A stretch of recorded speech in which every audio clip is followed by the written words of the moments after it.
Hey, hey! Olá! Today we're going to be taking a look at and giving our first impressions for the vibrant card game Faraway.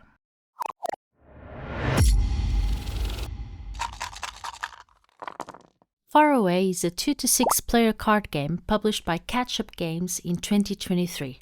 The game is designed by Johannes Goupy and Corentin Lebrat, featuring stunning art by Maxime Morin. The game lasts about 15 to 30 minutes, with gameplay taking place over 8 rounds, which are made up of 3 phases. The cards you play into your tableau represent your journey into the land, with some cards containing scoring conditions or providing resources. On the last round, all the cards are flipped upside down and you must reverse score them, one at a time. These represent your journey back through the various regions you have chosen to explore. You gather fame by meeting the requirements of any characters you had met on your journey, along with any extra fame and bonuses from sanctuaries found along the way.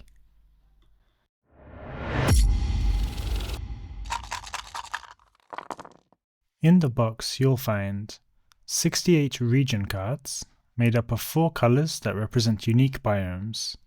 Each card is numbered and features an assortment of resources and scoring conditions. 45 sanctuary cards, which can provide bonuses and extra fame, aka points. 1 score pad, 1 scoring aid to help at the end of the game, and the rules. The game looks amazing, with unique artwork throughout all of the region cards and sanctuary cards. While the gameplay itself is rather abstract, the artwork enhances the theme, immersing us into this vibrant new world. The card quality is nice, featuring a smooth finish for both the region and the sanctuary cards.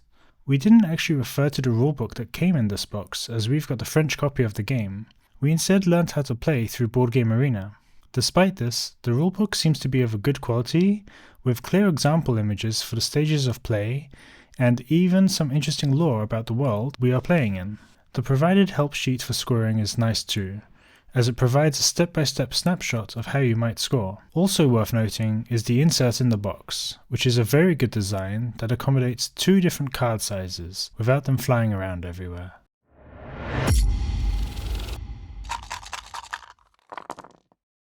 Well, I really like this game. For me, it was very easy to learn. It's quick, it's clever, it's puzzly, and it's really pretty. Yep, I feel the same. The game didn't quite sink in for me at first, but after a few games on Board Game Arena, where we first played it, I found it really cool. To me, it did sink in, but it took a couple of games for me to keep up with the scoring along the way. Like, I understood how it worked, but you have to visualize while you're playing if you're meeting the scoring conditions in reverse and plan ahead. Yep, the trick with this game is really how it scores at the end, working backwards through the 8 cards you played. There are many different ways to score, with some of them having a requirement for certain resources before you can access that scoring condition. Yes, and it's a really calm experience for me. It's for sure one for our breakfast board games. Confirmed, as we played it the following day. It helps to wake up my brain since it's very thinky. You need to keep track of what you have in your hand, what you have played already, and what you need on future cards to place in your tableau. There are 3 different symbols, there are 2 different times of the day, there are 4 different colors, there's a map, there are different numbers, and you always only have 3 cards in your hand. Yep, there is a lot going on.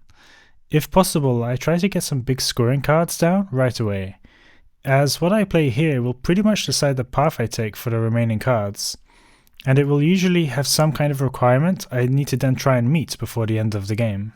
I like that you can get rewarded for playing the lowest card by being able to choose first from the market, which are the face-up options available on each new turn. And you can get rewarded for playing a higher card than the one that you played last. Yep, I like that perk, because then you're allowed to choose from an assortment of sanctuary cards. How many you get to choose from depends on how many maps you have in your tableau so far, plus 1. Oh, and those 2 things can happen on the same turn to the same person. In recent games, I haven't found myself too bothered by who gets to choose from the market first. Maybe I should be more focused on it, but usually I try to get plenty of sanctuary cards to help in my supply of resources. Some of them even offer more scoring opportunities. Yay! I, on the other hand, try to be the first one to get from the market, but at the same time try to get sanctuaries. I want everything. All the things! So there's a lot to consider in this tiny box of a game. Oh, and there's a luck factor too. Sometimes you need a certain symbol and it just won't come up. Some people might dislike that, but such is life. There are lots of games like this and you have to deal with the options you have available. And to me, it's part of the fun, part of the challenge. I enjoy that. To me, that's one of the things that makes these games so clever. Yep, it's a really clever game, and it makes me feel clever. So that's never a bad thing. It's a game that I'm engrossed in the whole game. It's, as I said, a calm experience, but with the right amount of tension, if you will. Yeah, it's a good amount of tension. There is especially more of it towards the end, while you try to obtain any missing resources you might need for scoring. There's also a little push your luck in this game, and not only when you bet on a card with really good points, expecting to meet the requirements in cards or sanctuaries ahead, but in a general game, really. You are sometimes betting on getting future cards that you might not have yet, but also might not come later. Sometimes I will place down a large value card at the end of the game, even if I can't do its scoring condition. As long as it gives me access to a possible sanctuary card, then that's a good gamble to take. I think the only thing I don't think about or keep track of during this game is my opponent's game, which card he has been playing, what his plan could be, etc. I'm the same. I don't think I've ever really looked at the cards Johannes has been playing. I'm fully focused on my own game, my own strategy, and trying to meet all the requirements for my cards. There's no spike drafting in this game, and for games that I play often, I like that, because it brings a more chill experience. Yeah, you can't really spike draft. I mean, you could try, but you're most likely just going to ruin your own game, as you can only ever have 3 cards in your hand, and that's valuable space. We have only played it together so far, and we will try with more people soon perhaps, but it's mainly the 2 of us, and I like how this game works so well for 2 players. Yep, it works great at 2, which I'm really happy about. We played quite smoothly in the video you see here, because we had already played it digitally on Board Game Arena, which has a really good digital implementation. After our digital plays, one thing that we were reluctant about with the physical game was the scoring part, but it was actually quite quick and easy for us. Yeah, I think the scoring was quite nice, as you are forced to do it in a certain order and 1 card at a time, with some of the cards still face down. However, one thing that I think could have been better was the scoring sheet. I like it alright, but there is too little space for the sanctuary points. I would prefer for the sheet to have enough space for each sanctuary. I think there's a lot to say about this game. It's a really good one that we have had for a while already and kept postponing playing for the first time, sometimes because we didn't have the time to learn a new game, other times because other games came along and the excitement was replaced by them. But I'm really glad that we finally ended up playing it, because we first fell in love with the art in it, and now we are in love with the whole game. Especially with that reverse scoring mechanism. That was really cool and not something I've experienced before in a game. It's really fun to get to the end of a game and go through the steps to total up the points. So that wraps up our video on the game Faraway.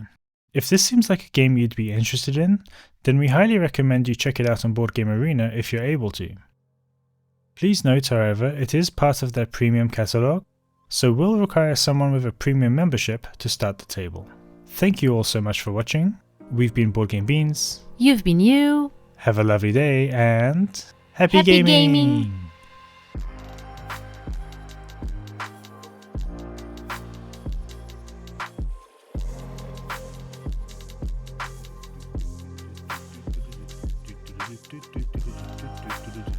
Board Game Beans. Board Game Beans. End of the video. Yeah.